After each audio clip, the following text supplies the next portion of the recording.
Hello, awesome artists. This week, we are still doing hearts because I love hearts, but we are doing op art hearts. And you will need paper, of course, markers, and a ruler. If you don't have a ruler, if you have a paper that's about 1 inch wide, or you can use the width of a ruler to make your lines. Mine are too big. So I lined it up on the edge of the paper and I made tick marks at every inch. You just have to make sure you start on the same side each time you make them, and then you connect the lines and you make a grid. You need to do this very lightly. Then I just drew hearts.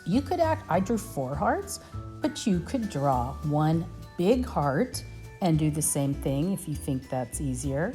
Then I went and erased the lines inside the hearts. And you can see that I would start somewhere in the middle, and I found one of the corners, or where one of the lines of the first grid match up on the heart, and that's where I started my lines. You can see I even split one down the middle, down the center. They kind of make it look bubbly, right? Op art is all about tricking your eye. So then I started coloring in black squares. You need to outline first and then color it in. And when you color it in, the lines should all go in the same direction. This project takes a lot of focus, takes a little bit of time. When you draw, you want to make sure that you can see the line you're tracing.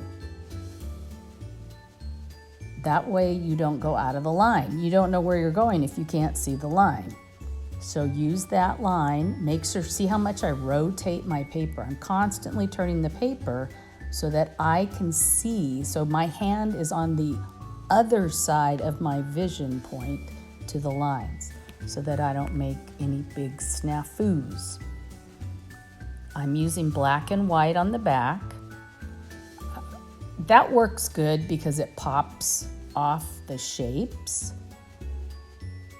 And you just fill in every other one. I did the border first, and then I went in and I matched corner to corner. Do you see how that little part is corner to corner? I would not go through and label like black, black, black, black, black. It's really, if you take your time and you focus, you must be focused, you can do this. My 5th graders had a really good time with this last year. 3rd and 4th graders, you're getting to do something completely new for you, I think. Maybe not. And then I decided, and again, on the hearts, you have to go vertical and across. And you can see that I kind of drew in an arc to meet on the hearts from side to side. Don't draw them perfectly straight, because this helps them look like they're bending in space. It's pretty cool. It's like they're 3D. And then I used red. Of course, you can use whatever color you want.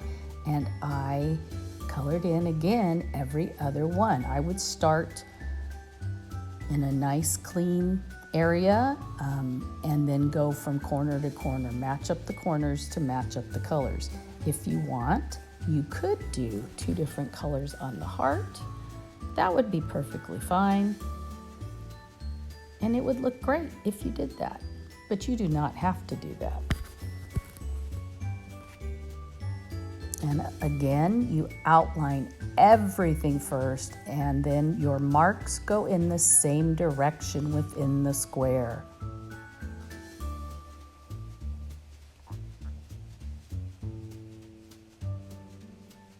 And I'm finishing up, I think, on my last heart right here.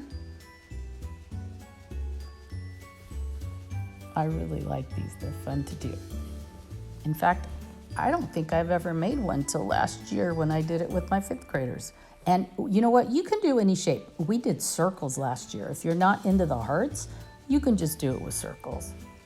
Same idea, matching the edges of the squares of the black and white to the red when you draw your lines on the hearts. So then we are done. You want to do this as neatly as possible. Keep it very clean. And then I went back and erased any extra pencil marks that I had to clean it up. Make sure your eraser's a pretty good eraser. You don't want it to smear your pencil by erasing it. Make sure it's a clean eraser. You might notice that there are some white spots that connect with white spots on the black and white grid, and that is okay. I can't wait to see your op art hearts.